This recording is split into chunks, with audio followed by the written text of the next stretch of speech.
الحمد للہ وکفا والصلاة والسلام علی سید المرسلین والانبیاء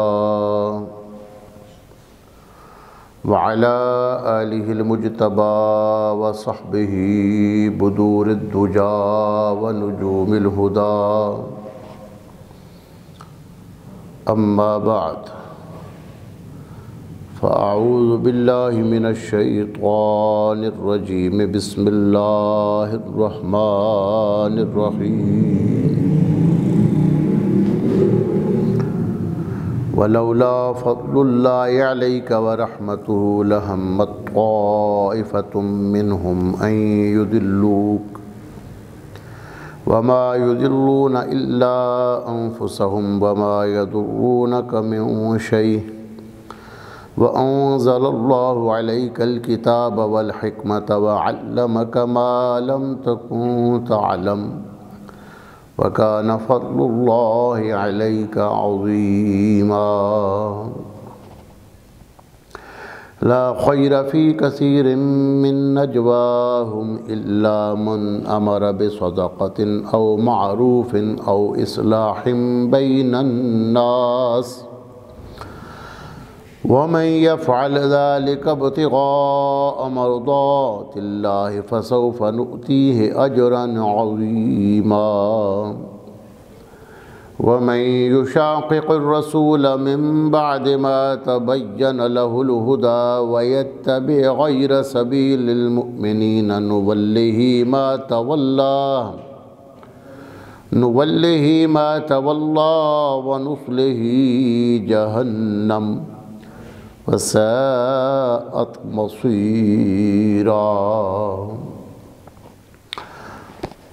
صدق الله مولانا العظيم نفعنا الله وإياكم بالآيات والذكر الحكيم رب اشرح لي صدري ويسر لي أمري واحلل عقدة من لساني يفقهوا قولي رب زدني علما رب زدني علما رب زدني علما اللهم صل على سيدنا محمد النبي الأمي وعلى آله وسلم تسليما الصلاة والسلام عليك يا سيدي يا رسول الله وعلى آلك وأصحابك يا سيدي يا حبيب الله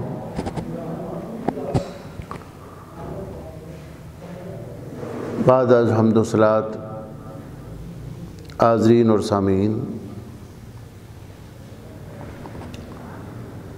سورہ نساء کی آیہ مبارکہ 113 سے 115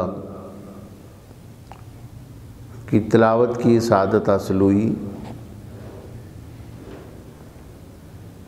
گزشتہ درس میں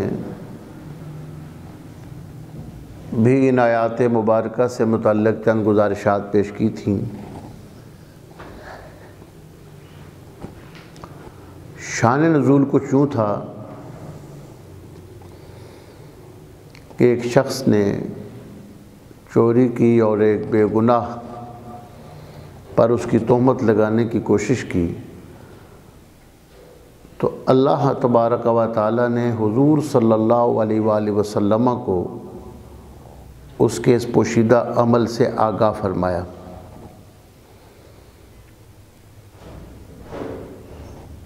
کہ جو بے گناہ بندہ تھا، جس پر تہمت لگ رہی تھی، الزام لگ رہا تھا، اس کی جان بچ گئی،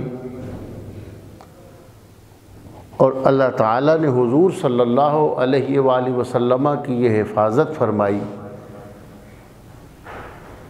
کہ آپ نے بے گناہ بندے کو سزا نہیں دی۔ اس آیہ مبارکہ سے مفسرین اکرام نے، بالخصوص امام فخر الدین رازی علیہ رحمہ نے، عصمت مقام نبوت کی بات کی ہے کہ اللہ تعالیٰ اپنے نبی کی کیسے حفاظت فرماتا ہے۔ انبیاء کرام معصوم ہوتے ہیں، کسی طرف غلط قدم ان کا نہیں اٹھتا، اللہ تعالیٰ ان پر ایسی حفاظت کی نگاہ رحمت رکھے ہوتا ہے۔ انبیاء اور فرشتے اہل سنت کے عقیدے کے مطابق معصوم ہوتے ہیں۔ یہ عصمت جو ہے شرعی ہے، اور عصمت کا لغوی معنی ہوتا ہے حفاظت۔ جب آپ کسی چھوٹے بچے کو کہتے ہیں یہ معصوم ہے، تو اس کا مطلب وہ معصوم نہیں ہوتا جو نبی کے بارے میں یا فرشتے کے بارے میں ہوتا ہے۔ وہ لغت کے لحاظ سے ہوتا ہے۔ احادیث مبارکہ کے اندر ایسی دعائیں ہیں جن میں عام بندہ مومن کو یہ تلقین ہے کہ وہ یہ دعا مانگے کہ اللہ اس کو عصمت عطا فرمائے۔ امام طبرانی کی کتاب الدعا کے اندر حدیث پاک موجود ہے جس میں یہ بتایا گیا کہ بندہ جب مسجد سے باہر نکلتا ہے تو شیاطین اس کو گھیرنے کی کوشش کرتے ہیں کہ جو وہ عبادت کر کے آیا ہے اس کا نور ضائع ہو جائے۔ کوشش کریں گے اس کی نگاہ غلط اٹھے، یہ کوئی جھوٹ بولے، یہ کسی کی غیبت کرے تاکہ اس کی عبادت ضائع ہو جائے۔ عام طور پر تو بعض ایسے ہوتا ہے، بعض بدنصیب لوگوں کو وہ ایسے گھیرتا ہے کہ جس امام کے پیچھے نماز پڑھ کے باہر جاتے ہیں، گیٹ کے باہر جا کر اسی کے خلاف باتیں کر رہے ہوتے ہیں۔ ایسے بھی ہوتا ہے، اور یہ ہر جگہ ہوتا ہے۔ اچھے برے لوگ ہر جگہ موجود ہوتے ہیں کہ غیبت کر کے اپنے اعمال کو ضائع کرتی۔ تو مسجد سے جب بندہ باہر نکلتا ہے تو آگے وہ اس کے دوست کھڑے ہوتے ہیں اس کی عبادت کو ضائع کرنے کے لیے۔ تو حدیث میں دعا بتائی گئی کہ جب بندہ مسجد سے باہر نکلے تو دعا کرے، اللہم انی اعوذ بک من ابلیس و جنودہ، یا اللہ میں تیری پناہ میں آتا ہوں، میں تجھ سے پناہ مانگتا ہوں، میں تیری پناہ مانگتا ہوں ابلیس سے اور اس کے لشکر سے۔ اور امام طبرانی کی کتاب الدعا میں، امام ابن السنی کی عمل الیوم واللیلہ میں یہ الفاظ ہیں، اللہم اغفر لی وَاعْصِمْنِي مِنَ الشَّيْطَانِ الرَّجِيمِ، اللہ مجھے بخش دے اور شیطان مردود سے مجھے عصمت عطا فرما، یعنی حفاظت عطا فرما۔ اب یہ بندہ اپنے لیے یہ نہیں دعا کرتا کہ مجھے اس طرح معصوم بنا دے جس طرح انبیاء معصوم ہیں یا فرشتے معصوم۔ جو اشتراک لفظی ہے اس کو پیش نظر رکھنا بڑا ضروری ہے۔ وہی لفظ جب نبی کے لیے ہے تو اس کا اور معنی ہے، وہی لفظ جب بندے کے لیے ہے، عام مومن کے لیے ہے، تو اس کا اور معنی ہے۔ اس میں ایک تو عطا کا اور ذات کا فرق ہوتا ہے۔ جیسے آپ کہتے ہیں، قرآن مجید میں پڑھتے ہیں کہ اللہ سمیع و بصیر ہے، تو اللہ سمیع اور بصیر ہونے میں کسی کا محتاج نہیں، لیکن قرآن حکیم میں بندوں کو بھی سمیع و بصیر کہا گیا۔ اللہ فرماتا ہے کہ ہم نے انسان کو سمیع بصیرا بنایا۔ اب اللہ بھی سمیع و بصیر، بندہ بھی سمیع و بصیر، لیکن اللہ خود سے سمیع و بصیر ہے، بندہ اللہ کے بنانے سے سمیع و بصیر ہے۔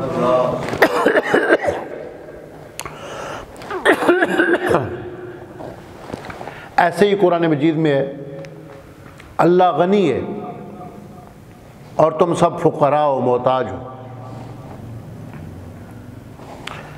اللہ غنی ہے، غنی کا معنی ہے بے نیاز، کسی کا محتاج نہیں، کسی سبب کی اس کو ضرورت نہیں، اور تم فقراء ہو، تم محتاج ہو۔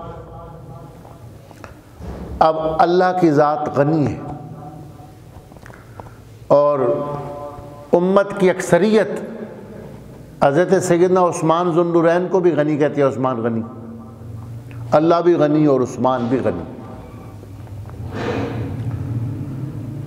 تو یہ بات اشتراک لفظی کو سمجھنا ہے کہ ایک لفظ اللہ کے لیے جب استعمال ہوتا ہے اس کا کیا معنی ہے، وہی لفظ جب مخلوق کے لیے استعمال ہو تو اس کا کیا معنی ہے، ایک لفظ جب نبی کے لیے استعمال ہو تو اس کا اور معنی۔ ایک شرح ہے بخاری شریف کی، غالباً 14 جلدوں میں صحیح بخاری کی شرح ہے، اس میں لفظ غفران پہ بحث ہے۔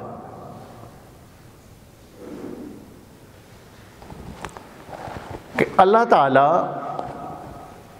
جو اب غفران اس کے مادے میں آپ جائیں نا تو یہ ایک رکاوٹ کے معنی میں آتا ہے۔ یہ جو ڈھال ہوتی ہے اس کو مغفر کہا جاتا ہے، خود جو سر کے اوپر ہیلمٹ پہنتے ہیں، عربی میں اس کو مغفر کہتے ہیں، انگریزی میں ہیلمٹ کہتے ہیں، فارسی والے خود کہتے ہیں، سر کے اوپر ایک کور ہوتا ہے مغفر۔ کوئی تیر آئے، پتھر آئے، تلوار آئے تو سر کے درمیان اور اس تیر اور تلوار اور پتھر کے درمیان وہ رکاوٹ بنتی ہے۔ تو اس پر انہوں نے، امام شنقیطی نے جو بخاری کی شرح لکھی ہے اس میں یہ بات کی ہے کہ بندوں کے لیے غفران کا و مغفرت کا معنی یہ ہے کہ بندے کے اوپر اللہ تعالیٰ ایک چادر رحمت کی کرتا ہے جس سے آنے والے عذاب سے بندہ بچ جاتا ہے۔ یعنی وہاں بھی وہ رکاوٹ والا معنی ہے جب بندے کے لیے ہو مغفرت کا معنی کہ اللہ نے اس کی گناہوں سے مغفرت کی، اللہ نے اس کے گناہوں کو ایسے ڈھانپا کہ اب سزا اس پر نہیں آئے گی، یہ مغفرت کا معنی ہے۔ اور یہی لفظ جب نبی کے لیے ہو تو مغفرت کا معنی یہ ہے کہ اللہ تعالیٰ نبی کے درمیان اور گناہ کے درمیان ایک چادر ڈال دیتا ہے، گناہ نبی کے قریب نہیں آ سکتا، نبی گناہ کے قریب نہیں جا سکتا۔ یہاں بھی وہی معنی درمیان میں رکاوٹ کا ہے، لیکن جب انبیاء کی طرف وہ جائے تو اس کا مطلب اور ہوتا ہے، بندوں کی طرف جائے تو اس کا مطلب اور ہوتا ہے۔ جس طرح صلاۃ کا لفظ ہے، اللہ بھی درود بھیجتا ہے، بندے بھی درود، اللہ فرماتا ہے میں نبی پہ درود بھیجتا ہوں، میرے فرشتے بھی بھیجتے ہیں، ایمان والو تم بھی بھیجو۔ تو اللہ کے درود بھیجنے کا مطلب یہ ہے کہ اللہ رحمت نازل کرتا ہے، بندوں کے درود بھیجنے کا مطلب یہ ہے کہ وہ اللہ سے رحمت کو طلب کرتے ہیں۔ تو لفظ ایک ہی ہوتا ہے، جب اس کی کہیں آپ نسبت کرتے ہیں کس کے ساتھ ہے تو پھر معنی بدلتے ہیں۔ تو جب آپ اپنے لیے دعا کرتے ہیں وَعَصِمْنِي، اللہ مجھے عصمت عطا فرما، اس کا مطلب ہے مجھے حفاظت عطا فرما۔ لیکن جب نبی کو معصوم کہتے ہیں تو وہ علم الکلام والا معصوم ہوتا ہے۔ اچھا، تو اللہ تعالیٰ فرماتا ہے کہ یہ اللہ کا آپ پر فضل ہے کہ لوگ آپ کے ذہن میں یہ بات ڈالنا چاہتے تھے کہ بے گناہ کو سزا دے جائے، لیکن اللہ نے آپ کو آگاہ کر دیا، اللہ نے آپ کی حفاظت فرمائی، اور یہ شان عصمت اللہ تعالیٰ نے اپنے خاص فضل سے اپنے حبیب کو خاص شان عصمت عطا فرمائی۔ ایک اور حدیث شریف ہے، یہ کتاب الدعا ہے امام طبرانی کی، اس میں بھی ہے یہ حسن حسین اردو ترجمے کے ساتھ بھی کتاب مل جاتی ہے، اس میں بھی آپ دیکھ سکتے ہیں۔ یہ بڑی عام بات ہے۔ حضور صلی اللہ علیہ وآلہ وسلم نے ایک نماز حاجت بتائی کہ دین کا یا دنیا کا کوئی کام پھنسا ہوا ہو تو بندہ نماز حاجت پڑھے، تازہ وضو کے ساتھ، اچھے وضو کے ساتھ 2 نفل پڑھے۔ 29ویں پارے میں کأنہم یوم یرونہا لم یلبسوا الا عشیۃ او ضحاہا، اس آیہ مبارکہ کی تفسیر میں صاحب تفسیر روح المعانی نے اس نماز حاجت کو ذکر کیا ہے۔ حالانکہ اور بھی جو بنیادی ماخذ ہیں وہ ہمارے پاس موجود ہیں، جو اصل کتابیں ہیں۔ روح المعانی کا اس لیے عرض کر رہا ہوں کہ سن 2000 میں غوثیہ مسجد میں تھا، اس وقت یہ کتابیں زیادہ نہیں تھی، غوثیہ مسجد کی لائبریری میں تفسیر روح المعانی تھی، تو اس میں سے میں نے وہ نماز نوٹ کی، نماز حاجت تھی، اور کسی کی اجازت بھی نہیں تھی۔ حضور علیہ السلام کی جو بتائی دعائیں، یہ اجازت ہوتی ہے سب کے لیے۔ تو وہ جو نماز حاجت ہے، یہ کون سے پارے میں کأنہم یوم یرونہا ایانا مرساہا، یہ الفاظ بھی اس میں آتے ہیں۔ اس تفسیر میں نے وہ نماز حاجت پڑھی، اور کسی بندے کا ایک کام تھا، اس کے لیے میں نے پڑھی، تو رات کو پڑھی تو صبح یہ خوشخبری ملی کہ اس کا کام ہو گیا۔ یعنی یہ مجرب ہے، یہ حصن حسین کے اندر یہ نماز کا طریقہ اور وہ دعا موجود ہے۔ اس میں الفاظ ہیں کہ پہلے بندہ 2 نفل پڑھے، پھر دروشی پڑھے اور یہ تسبیح پڑھے، لا الہ الا اللہ الحلیم الکریم سبحان اللہ رب العرش العظیم والحمدللہ رب العالمین۔ ممکن ہے یہ اتنے عرصہ پہلے کا پڑھا ہوا ہے، لفظ 2 آگے پیچھے راؤنڈ، اس طرح کی حدیث میں 12-13 الفاظ تسبیح کے ہیں، اس لیے ہو سکتا ہے کہ متشابہ لگ جائے۔ آگے دعا ہے، نہ اللہم انی اسألک، اللہ میں تجھ سے سوال کرتا ہوں، میں تجھ سے سوال کرتا ہوں کس چیز کا؟ اب وہ دعا کیا ہے؟ میں تجھ سے سوال کرتا ہوں العصمت من کل ذنب، کہ ہر گناہ سے مجھے عصمت عطا فرما۔ اب یہاں عصمت کا جب بندہ دعا کرے گا تو یہ مطلب نہیں ہوگا کہ مجھے نبی کی طرح معصوم بنا دے، اس کا مطلب یہ ہوگا کہ انبیاء کے بتائے ہوئے اس طریقے کے مطابق میں دعا کر رہا ہوں، اللہ گناہ سے میری حفاظت فرما۔ یہاں عصمت کا لغوی معنی ہوگا والعصمت من کل ذنب، اسألک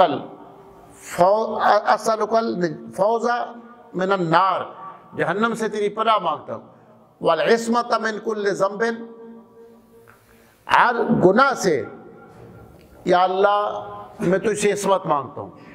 اور ایک دعا ہے حزب البحر، یہ حضرت خواجہ سیدنا ابو الحسن شاذلی رحمۃ اللہ تعالیٰ علیہ کو حضور علیہ السلام نے بتائی تھی جب سمندر کے اندر طغیانی آئی اور 300 سے زیادہ کرسچن بھی اس سمندر جہاز کے اندر موجود تھے، بحری جہاز میں۔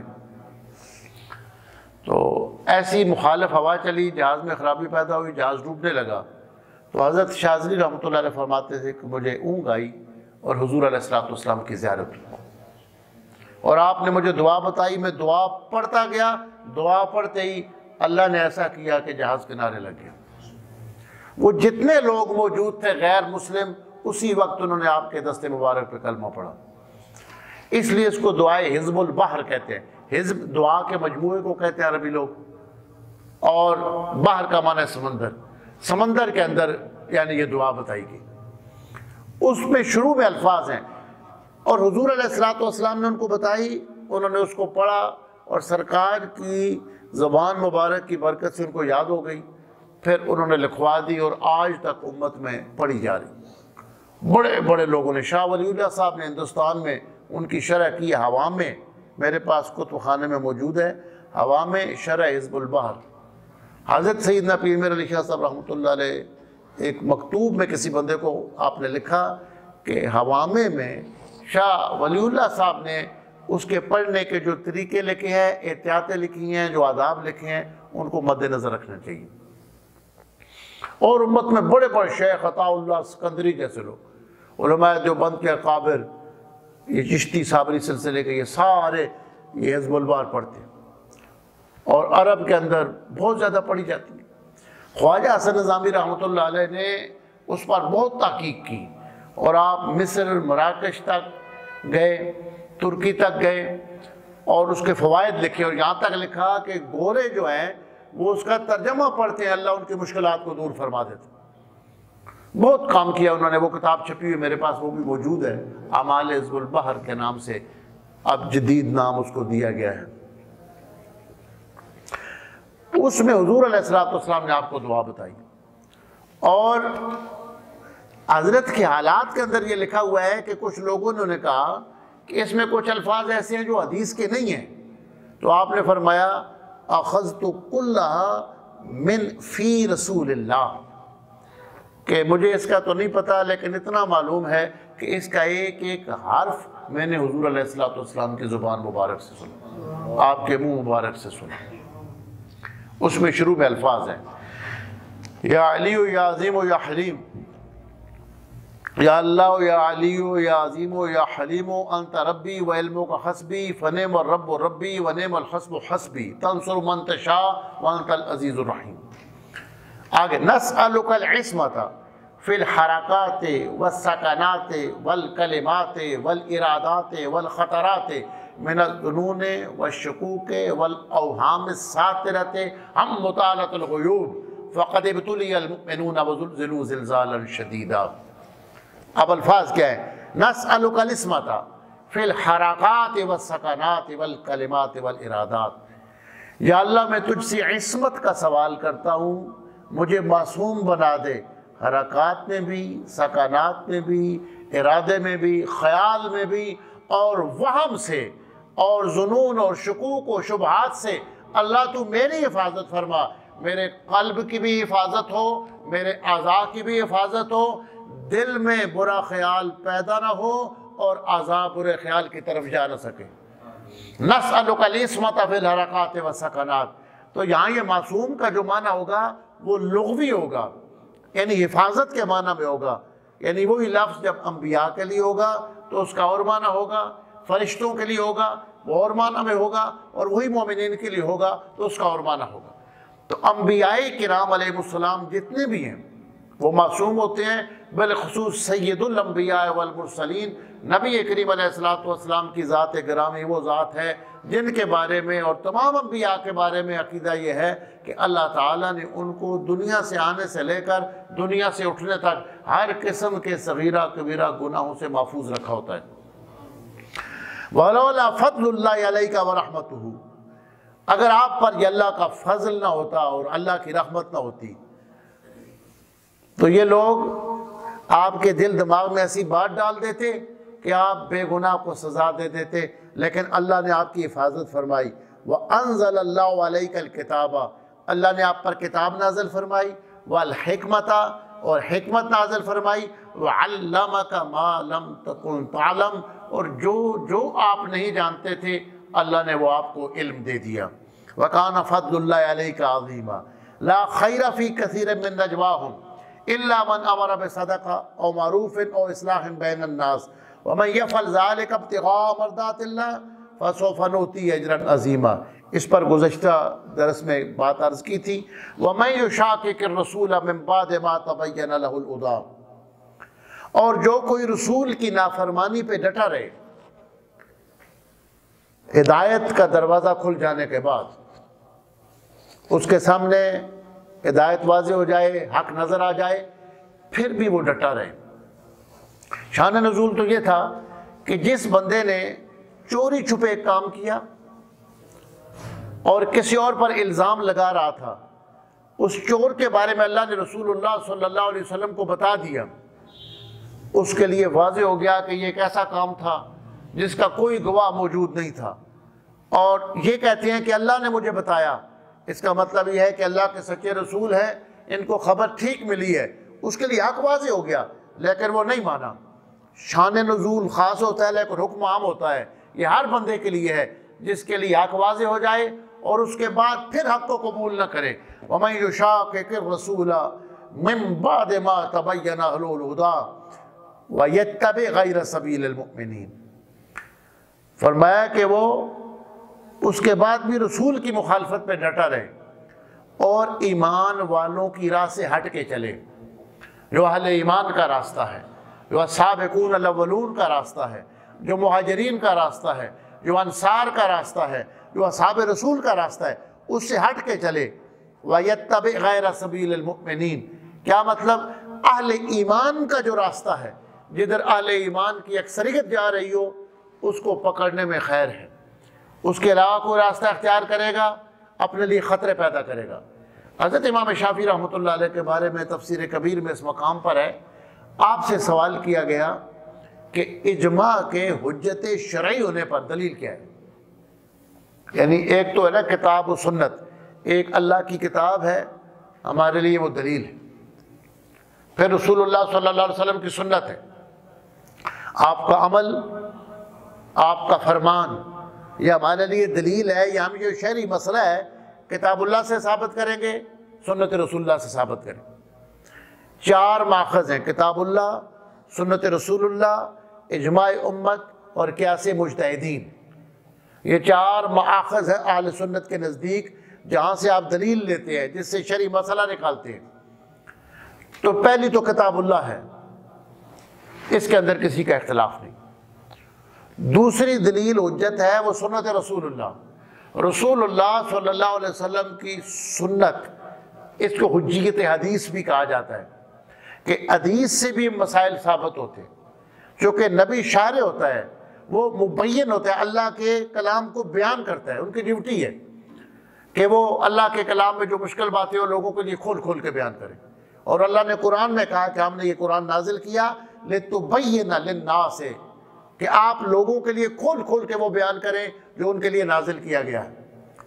ایک کتاب اللہ ہے، دوسری سنت رسول اللہ ہے، تیسری چیز ہے اجماع امت، یعنی مجتہدین کا اجماع، امت کے مجتہدین کا اجماع۔ اس پر حدیث مبارکہ بھی ہیں، حضور صلی اللہ علیہ وسلم نے فرمایا لا تجتمع امتی علی ضلالۃ، کسی گمراہی کی بات پر یہ نہیں ہو سکتا کہ میری امت کے سارے ایمان والے اکٹھے ہو جائیں، کوئی بھی مخالفت نہ کرے، ایسا نہیں ہو سکتا۔ جب بھی ایسا ہوگا کہ کسی بری بات پر لوگ اکٹھے ہوں گے، اہل ایمان میں ایسے لوگ موجود ہوں گے جو مخالفت کریں گے، وہ ڈٹ جائیں گے اور حق کا علم بلند کریں گے ہر دور میں۔ فرمایا قیامت تک میری امت کے اندر ایسے لوگ موجود ہوں گے جو حق پر قائم رہیں گے، اور وہ بغیر کسی ڈر کے، بغیر کسی لالچ کے حق بات کو بیان کریں گے۔ ایسے لوگ ہر دور میں موجود ہوں گے۔ تو حدیث تو ہے۔ امام شافعی سے پوچھا گیا کہ آپ کے پاس حجت شرعی کیا ہے؟ اجماع کو آپ دلیل مانتے ہیں کہ امت کے مجتہدین اکٹھے ہو جائیں تو ان کی مخالفت نہیں کرنی چاہیے۔ تو امام شافعی نے فرمایا کہ میں نے 300 مرتبہ اول سے آخر تک پورے قرآن مجید کی تلاوت کی، پورا قرآن مجید پڑھا، مجھے یہ آیہ مبارکہ ملی ہے، اجماع امت مجتہدین کے اجماع پر دلیل ہے وَيَتَّبِعْ غَيْرَ سَبِيلِ الْمُؤْمِنِينَ نُوَلِّهِ مَا تَوَلَّى وَنُصْلِهِ جَهَنَّمَ، اہل ایمان جس طرف کھڑے ہوں ان کے خلاف جو چلے گا، اللہ فرماتا ہے ہم اس کو اوندے منہ جہنم میں داخل کریں گے۔ وَيَتَّبِعْ غَيْرَ سَبِيلِ الْمُؤْمِنِينَ، جو اہل ایمان کے راستے سے ہٹ کر چلے، نُوَلِّهِ مَا تَوَلَّى، ہم اس کو اسی راہ پر ڈالیں گے جو راہ اس نے اختیار کی ہے، وَنُصْلِهِ جَهَنَّمَ وَسَاءَتْ مَصِيرًا۔ ایک عرب کا مشہور شعر ہے اِذَا اجْتَمَعَ النَّاسُ فِي وَاحِدٍ وَخَالَفَهُمْ فِي الرَّضَا وَاحِدٌ فَدَلَّ إِجْمَاعُهُمْ عَلَى ذَلِكَ فَدَلَّ عَلَيْهِ إِجْمَاعُهُمْ عَلَى ذَلِكَ أَنَّهُ، جس کا مفہوم یہ ہے کہ جب امت کے ساری امت ایک طرف کھڑی ہو اور ایک بندہ ایک اپنا خیال ان کے خلاف پیش کرے اور ساری امت کے اہل ایمان ایک طرف ہوں، مجتہدین ایک طرف ہوں، تو یہ وَدَلَّ عَلَيْهِ إِجْمَاعُهُمْ عَلَى ذَلِكَ أَنَّهُ فَاسِدٌ، تو یہ اس بات کی دلیل ہے کہ اس کی عقل میں فساد ہے۔ وَمَن يَتَّبِعْ غَيْرَ سَبِيلِ الْمُؤْمِنِينَ، ایمان والوں کے راستے سے ہٹ کر چلے، نُوَلِّهِ مَا تَوَلَّى، وَنُصْلِهِ، ہم اس کو ادھر لوٹا دیں گے جو راستہ وہ خود اختیار کرنا چاہتا ہے، ہم اس کو جہنم میں ڈالیں گے اور وہ برا ٹھکانہ ہے۔ إِنَّ اللَّهَ لَا يَغْفِرُ أَن يُشْرَكَ بِهِ وَيَغْفِرُ مَا دُونَ ذَلِكَ لِمَن يَشَاءُ، بے شک اللہ تعالیٰ اس بات کی معافی نہیں دیتا کہ کوئی اس کے خلاف اس کے ساتھ کسی کو شریک ٹھہرائے۔ أَن يُشْرَكَ بِهِ، اس کے ساتھ شریک ٹھہرایا جانا اس کی معافی نہیں ہے۔ وَيَغْفِرُ مَا دُونَ ذَلِكَ لِمَن يَشَاءُ، اور اس کے علاوہ جو بھی گناہ ہے اللہ جس کو چاہے گا معاف فرما دے گا۔ وَمَن يُشْرِكْ بِاللَّهِ فَقَدْ ضَلَّ ضَلَالًا بَعِيدًا۔ فرمایا کہ إِنَّ يَدْعُونَ مِن دُونِهِ إِلَّا إِنَاثًا، کہ یہ مشرک جو ہیں اللہ کے سوا نہیں پکارتے، نہیں عبادت کرتے مگر اناسا، عورتوں کی۔ یہاں ایک مخصوص حصر ہے، اس بات پہ توجہ کی ضرورت ہے کہ مشرکین کے ایک خاص گروہ کے بارے میں فرمایا کہ وہ اللہ کو چھوڑ کر مستورات کی، اناسا، مؤنث خداؤں کی عبادت کرتے ہیں۔ یعنی پوری دنیا کے مشرک ایسا نہیں کرتے، مشرکین کی ایک جماعت تھی۔ اس پر مفسرین کی دو رائے ہیں، مشہور رائے جو ایک رائے یہ ہے کہ بت جتنے بھی انہوں نے رکھے ہوئے تھے ان کو وہ مؤنث کا نام دیتے تھے، مؤنث سمجھتے تھے۔ لات، عزا، جتنے بھی بت تھے ان کو وہ مؤنث کی طرح سمجھتے تھے اور نام بھی ان کو مؤنث دیے ہوئے تھے۔ اس لیے کہا گیا کہ وہ ان کی عبادت کرتے ہیں جن کو وہ مؤنث سمجھتے ہیں، اور جن کو وہ مؤنث سمجھ رہے ہیں اناسا، ان کی وہ عبادت کر رہے ہیں۔ یعنی بتوں کے نام انہوں نے ایسے رکھے ہوئے تھے جیسے عورتوں کے نام ہوتے ہیں۔ شاعری میں بھی ایسے ہی ہوتا ہے۔ عربوں کے اندر جتنی شاعری ہے، جو لوگ عربی شاعری کو جانتے ہیں، تو وہ لیلہ، سلمہ، اب محبوب ان کا مذکر بھی ہو لیکن وہ سلمہ اس طرح کہتے ہیں۔ وہ درس میں مناسب نہیں لگ رہا لیکن یہاں ایک مجذوب تھے، ایک شاہ صاحب، تو ہم میں سے جو ان کے سامنے جاتا جو اچھا لگتا کہتے ہیں آجا بلو آجا بلو۔ انہوں نے اس لفظ کو نا، جس کو جو اچھا لگتا تھا اس کے لیے یہ لفظ رکھا ہوا تھا، حالانکہ یہ ایک مؤنث لفظ استعمال ہوتا ہے۔ تو وہ اپنے جو محبت والے تھے، میرے کچھ پرانے جاننے والے واقف ہیں، وہ ان کو ملے ہوئے ہیں، تو یہ عربوں کے اندر یہ طریقہ ہے کہ وہ مؤنث کر کے صرف قصیدہ بردہ کے ابتدائی اشعار پڑھیں، ان میں بھی ایسے ہی ہے۔ امن تذکر جیران بزی سلمی مزاج تجمد من جرا من نقرۃ بدمی۔ تو عرب کے لوگ جن بتوں کی عبادت کرتے تھے، اللہ کے ساتھ جن کو شریک ٹھہراتے تھے، تو مؤنث نام رکھا ہوا۔ دوسری تفسیر یہ ہے کہ کچھ لوگ فرشتوں کو یہ کہتے تھے کہ اللہ کی بیٹیاں ہیں، اور یہ قرآن مجید میں بیان بھی ہوا، اور اللہ تعالیٰ نے فرمایا کہ اپنے لیے یہ تو بیٹے پسند کر رہے ہیں، بیٹوں کا انتخاب کر رہے ہیں، اور کیسا ظلم ہے کہ میرے لیے بیٹیوں کا دعویٰ کر رہے ہیں کہ فرشتے اللہ کی بیٹیاں ہیں۔ قرآن مجید کے اندر اس کا بھی بیان ہے۔ فرمایا لعنہ اللہ، ان پر اللہ کی لعنت ہے، اور شیطان نے ان کو یہ کہا کہ لَأُضِلَّنَّهُمْ، کہ میں ان کو گمراہ کروں گا، وَلَأُمَنِّيَنَّهُمْ، اور میں آرزویں ان کے دلوں کے اندر ڈالوں گا، اور ان کو یہ حکم دوں گا کہ وہ مویشیوں کو داغ لگائیں۔ کیا؟ جانور جو ان کے ہیں مویشی ہیں۔ یہ لفظ اصل میں مواشی ہوتا ہے، ماشی اور ماشیتن کی جمع ہے، لیکن کثرت استعمال کی وجہ سے واو کے بعد جو الف تھا اس کو یا کی طرف امالہ کر کے پڑھتے ہیں، اس کو جھکا کر، تو پھر وہ مویشی پڑھتے ہیں۔ لفظ جو ہے مواشی ہے اصل میں، لیکن مویشی پڑھنا بھی غلط اس لیے نہیں ہے کہ یہ اب غلط العام ہو چکا ہے اور یہ رائج ہو چکا ہے۔ لفظ مواشی ہے، ان کے جو مواشی، جو ان کے مویشی ہیں، جو جانور ہیں، اور شیطان نے کہا کہ میں ان کو حکم دوں گا کہ اپنے جانوروں کے کانوں کو چیر دیں۔ اس کے بارے میں بھی تفسیر میں مختلف اقوال ہیں۔ ایک یہ ہے کہ عربوں کے اندر جو مشرکین تھے وہ کہتے تھے کہ جس اونٹنی کے 5 بچے ہوں، 4 بچوں کے بعد اگر 5واں بچہ وہ مذکر دیتی، یعنی اونٹ بچہ پیدا کرتی، مذکر ہوتا، تو پھر اس اونٹنی کو پھر وہ ذبح نہیں کرتے تھے، اس کا دودھ استعمال نہیں کرتے تھے، اس کو روکتے نہیں تھے کہیں فصل میں جا، اس کو ایک بزرگ کی طرح ایک قابل احترام سمجھتے تھے، اور اس کے کان کو چیر کے ایک نشان لگا دیتے تھے۔ عربوں کے اندر ایک طریقہ یہ تھا۔